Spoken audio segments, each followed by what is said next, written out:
নমস্কার বন্ধুরা, স্বাগত সবাইকে লিপিকার কুকিং চ্যানেলে। আজকে বানাবো বাটা মাছের ঝোল। দেখো, বাটা মাছটা ভালো করে ধুয়ে কানগুলো ফেলে দিয়েছি, আঁশ ছাড়িয়ে ভালো করে ধুয়ে নিয়েছি, ভালো করে জল ঝরিয়ে নিয়েছি। আর এই দেখো, এই দিয়ে বানাবো কাঁচকলা দিয়ে, ডাঁটা দিয়ে, সজনা ডাঁটা দিয়ে, আলু দিয়ে আর বিনস দিয়ে দিয়ে স্বাস্থ্যকর ঝোল বানাবো। এই রেসিপিটা তোমাদের সাথে শেয়ার করছি, তোমার এই ভিডিওটা দেখার অনুরোধ রইল। আর এই দেখো, কড়াই তেল গরম হয়ে গেছে, তেল দিয়েছি।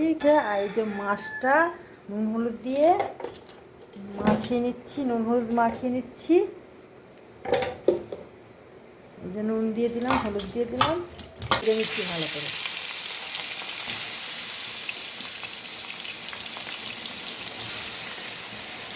ভেজে নিয়েছি। এবার তুলে নেব। আর একটা মাছ আছে, ভেজে নেব। জিরে তেজপাতা, মাছ ভাজা তেলে জিরে তেজপাতাটা দিয়ে দিচ্ছি ফোড়ন।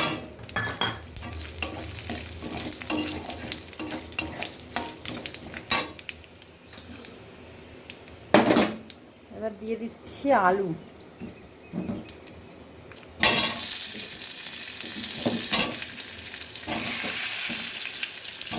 আলু আর কাঁচকলাটা ভেজে নিচ্ছি।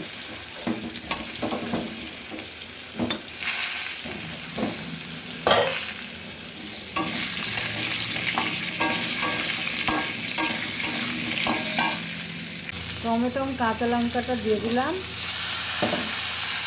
মানে বিনস আর সজনা ডাঁটাটা দিয়ে দিলাম, দিয়ে ভালো করে কষাবো।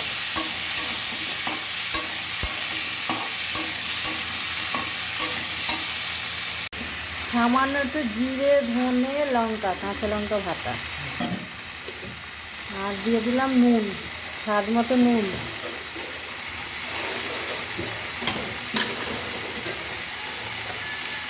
দিয়ে দিলাম হলুদ। এবার কষাবো ভালো করে। মশলাটা ভালো করে কষানো হয়ে গেছে। এবারে জল দিয়ে দিচ্ছি। গরম জল দিলে ভালো হতো, জল দিয়ে দিচ্ছি। আর একটু জল দিতে হবে। আলু, সবজি সব কিছু সিদ্ধ হয়ে গেছে। এবার দিয়ে দিচ্ছি মাছ, ভাজা মাছগুলো দিয়ে দিচ্ছি।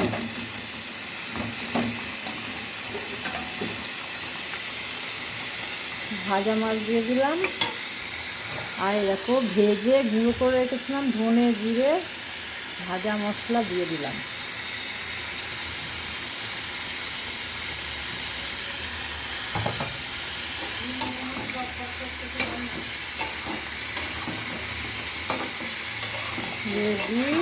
রেডি আমার স্বাস্থ্যকর মাছের ঝোল।